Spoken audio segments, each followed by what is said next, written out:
She was 11 minutes late to the only interview that could save her brother's life, and the man waiting behind that door had a rule he hadn't broken in 22 years. His name was Walter Hensley, and the moment she walked through it, he reached for the phone to end the meeting before it even began.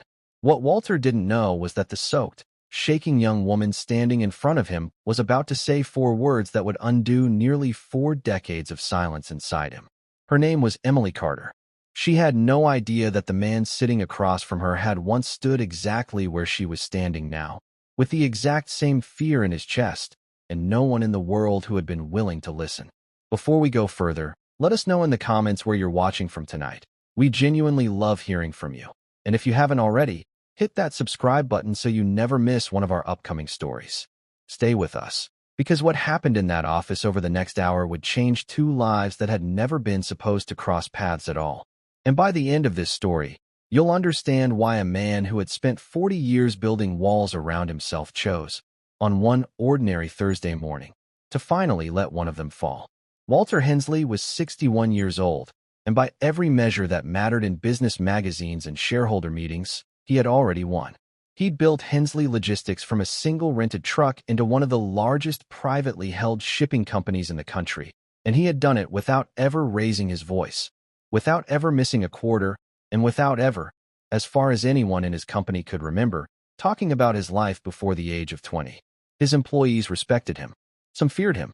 Almost none of them liked him, not because he was cruel, but because he kept a distance so precise, so deliberate, that getting close to him felt like trying to warm your hands on a closed door. He arrived before sunrise and left after the cleaning crew had already gone home. He knew the name of every regional manager in his company, knew their children's names, their anniversaries, the small details that made employees feel remembered. And yet not one of them could tell you a single fact about his childhood, his parents, or whether he'd had any siblings at all. He had one famous habit that every new hire learned about within their first week. He called it the 5-minute rule. If a candidate couldn't hold his attention and answer honestly within the first 5 minutes of an interview, he ended it himself, stood up, shook their hand, and walked out without another word. It didn't matter what the position was. It didn't matter who the candidate was. He'd done it to a man with 3 Harvard degrees who spent his 5 minutes reciting accomplishments instead of answering a single direct question. He'd done it to the son of one of his oldest business partners, a young man who assumed the relationship alone would carry him through. Nobody was exempt. And nobody, in over 20 years, had ever made him forget that rule existed.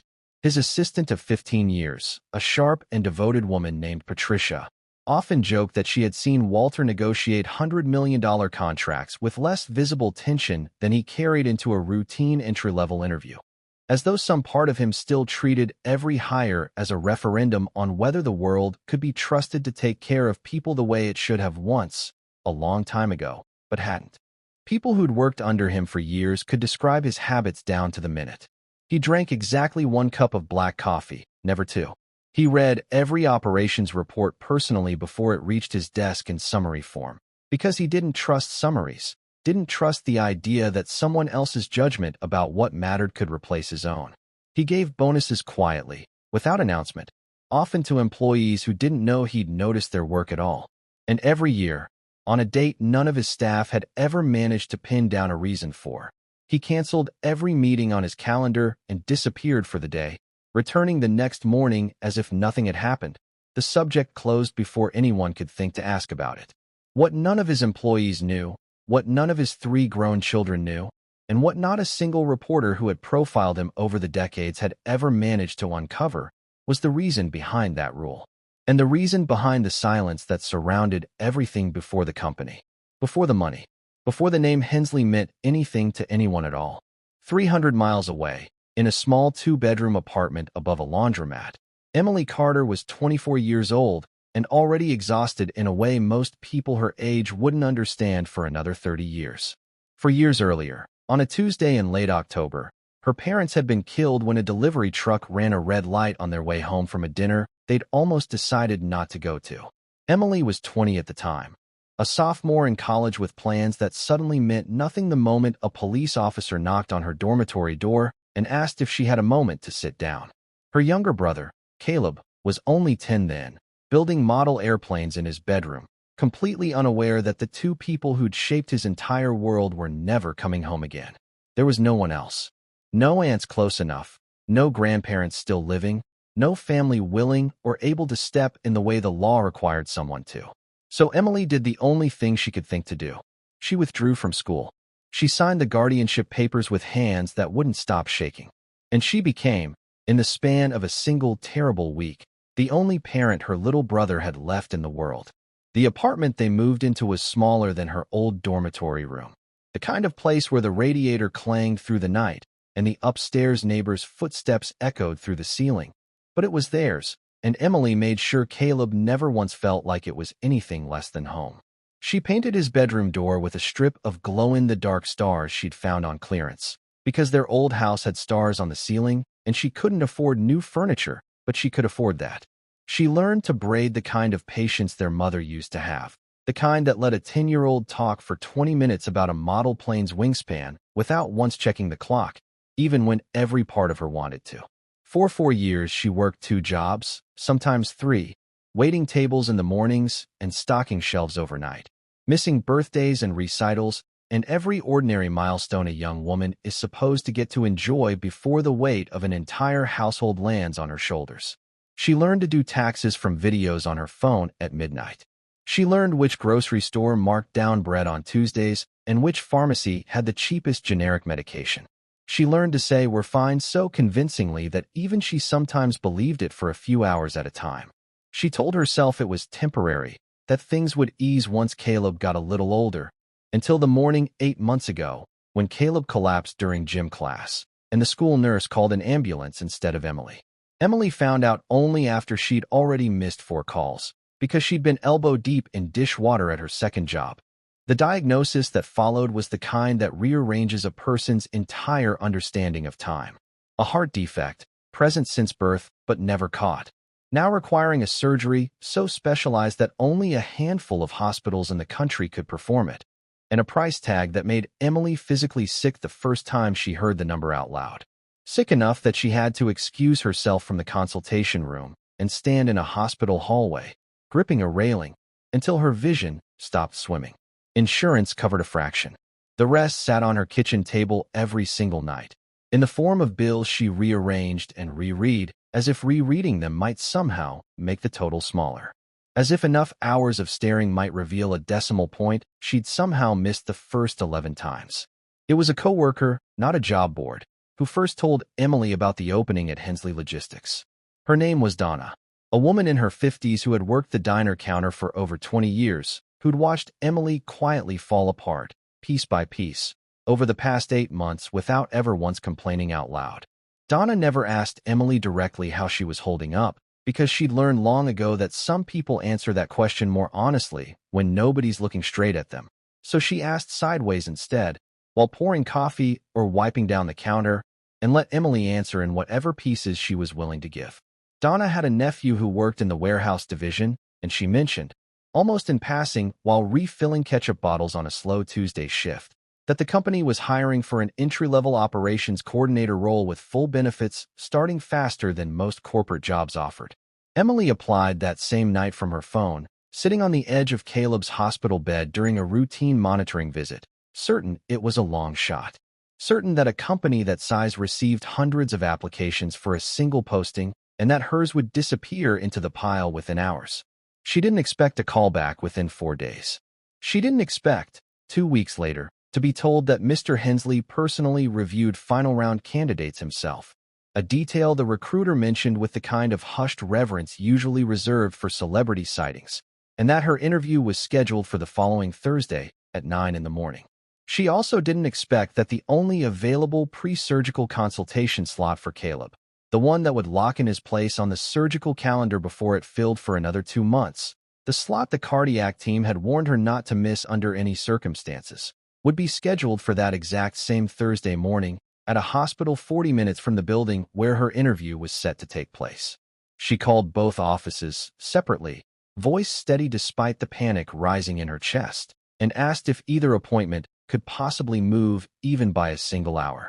Both answers came back the same. No. The surgical scheduler explained, not unkindly. That missing the consultation meant restarting the entire intake process from the beginning, with no guarantee of finding another opening before Caleb's condition worsened. The recruiter at Hensley Logistics explained, equally politely, that Mr. Hensley's calendar simply did not move, not for anyone, regardless of circumstance. So Emily made a decision that she'd replay in her head every single day after. A decision that would either cost her the only chance she had to save her brother's future, or somehow, impossibly, save it twice. She decided she would do both, back to back, with no margin for error, no backup plan, and no idea yet how close that decision would come to falling apart entirely. On the morning of the interview, Emily sat in a hospital waiting room holding her brother's hand as a nurse explained pre-surgical instructions Emily was too anxious to fully absorb, nodding along while her mind raced 40 minutes ahead to a glass office tower she'd never set foot in. The room smelled like antiseptic and stale coffee, and somewhere down the hall a monitor beeped in a rhythm Emily had long since stopped noticing, the way a person stops noticing a clock ticking in a room they've sat in too many times. Caleb, 14 and trying hard to act braver than he felt, squeezed her hand back at one point and told her, with the particular bluntness only a younger sibling can manage, that she looked like she was about to throw up, and that she should go before she missed her bus. She watched the clock through the entire consultation, doing the math over and over. The same math that never once worked, no matter how she rearranged it. By the time the consultation ended, she had 11 minutes to cover a drive that took 25 on a good day. She thanked the nurse too quickly, kissed Caleb's forehead, and ran 2 blocks to catch a bus that pulled away from the curb just as she reached it, the driver either not seeing her or choosing not to wait. She caught a rideshare instead, watching the fare climb and the minutes tick by in equal measure. Soaked from a sudden downpour she hadn't checked the forecast for. Mascara she hadn't worn in months, smudged from crying in the hospital hallway when the nurse had mentioned the word risk a little too plainly during the consultation.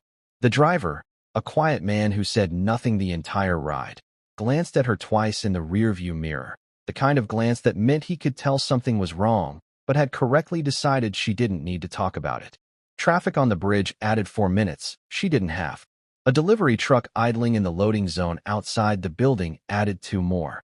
She tried to fix her reflection in the rideshare's side mirror at every red light, smoothing her hair, wiping beneath her eyes, rehearsing the opening line of an introduction she'd practiced a dozen times the night before and could no longer fully remember. She arrived at the towering glass building 11 minutes late, her hands still shaking, her blouse damp through to the lining of her jacket, her composure entirely gone. The receptionist on the 40th floor looked at her with an expression Emily had seen too many times to misread, the polite version of already too late. She was told to wait while someone checked if Mr. Hensley would still see her at all, and she sat in a leather chair far nicer than anything in her apartment, staring at the elevator doors, doing the math one final time, knowing there was nothing left to rearrange. Walter Hensley had been watching the lobby camera feed from his office monitor, a habit none of his staff dared comment on, and he had seen Emily Carter arrive 11 minutes late, disheveled, breathless, visibly shaken. The kind of arrival that, under any normal circumstance, would have ended before it began.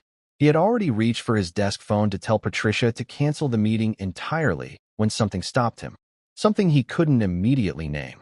A small flicker of familiarity in the way she stood, in the particular exhaustion written across her face. An exhaustion he recognized but hadn't seen reflected back at him by anyone in a very long time. Patricia, watching her boss hesitate for the first time in 15 years of working beside him, later said it was the longest she had ever seen him hold a phone without dialing. Against every instinct his 5-minute rule had trained into him, he told his assistant to send her in anyway, a decision that surprised Patricia so completely that she actually asked him to repeat it. Emily walked into the office expecting to be dismissed within seconds, bracing herself the way she had braced herself for disappointment so many times over the past 4 years that it had become its own kind of muscle memory. The office was nothing like she'd imagined. No wall of awards, no skyline view used as a backdrop for intimidation, just a single window, a desk clear of everything except a laptop and one closed folder, and a man who looked at her not with the impatience she expected, but with something closer to recognition, though she had no way of understanding why. Instead, before he could say a word, she spoke first. Her voice was unsteady but clear, and she apologized, not with excuses, but with the plain truth of where she had just come from and why, and that she understood completely if this cost her the opportunity. She did not perform sadness. She did not ask for sympathy. She simply told him the truth the way exhausted people sometimes do when they've stopped having the energy to pretend otherwise. She described nights spent at her kitchen table rearranging bills that never balanced no matter how many times she moved the numbers around, robbing one to pay another, lying awake doing math that refused to work no matter the hour or the angle she approached it from. Walter Hensley, a man who hadn't visibly reacted to a business proposal in over a decade, went completely still. His hand rested motionless on the closed folder in front of him that contained Emily's resume, a resume he hadn't yet opened and wouldn't open for several more minutes.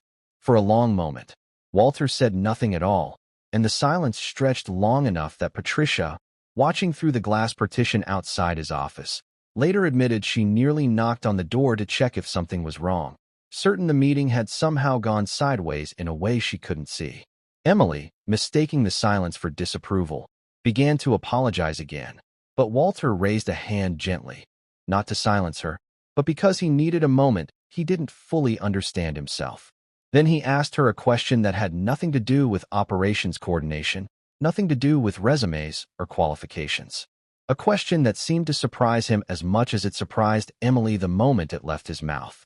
He asked her to repeat exactly what she had just said about the nights at the kitchen table, about the math, about robbing one bill to pay another. Confused but willing. Sensing this might be some unusual test she didn't fully understand, Emily repeated it nearly word for word, watching his expression for any clue as to whether she was helping or hurting her chances. Walter's hand, resting on the edge of his desk, curled slowly into a fist, not from anger, but from the effort of holding something back that had been sealed shut inside him for 39 years. Something that rose up his throat so quickly and so unexpectedly that for a moment he genuinely worried he might not be able to speak at all. Because he had said those exact words once himself, in a hospital corridor, late at night, to no one but the cold vending machine humming beside him, when he was 19 years old and $312 short of a surgery his own younger sister needed and never received. A number he had never once forgotten, despite forgetting, deliberately, almost everything else about that period of his life. Her name had been Rosie, and she had been 16 years old, bright and stubborn, and the only person who had ever made Walter laugh without trying. She used to sit on the kitchen counter while Walter studied at the table, narrating made-up soap operas about their neighbors, just to see if she could make him lose his place on the page, and most nights, she succeeded. She wanted to be a marine biologist, though she'd never seen the ocean except in library books, and she used to tell Walter, with absolute confidence, that the two of them would drive to the coast the summer after he graduated, no matter what it cost or how long it took to save for gas. Their family had no savings, no insurance worth mentioning, and no relatives wealthy enough to bridge the gap between what the hospital required and what a teenage boy working 3 jobs could scrape together in time.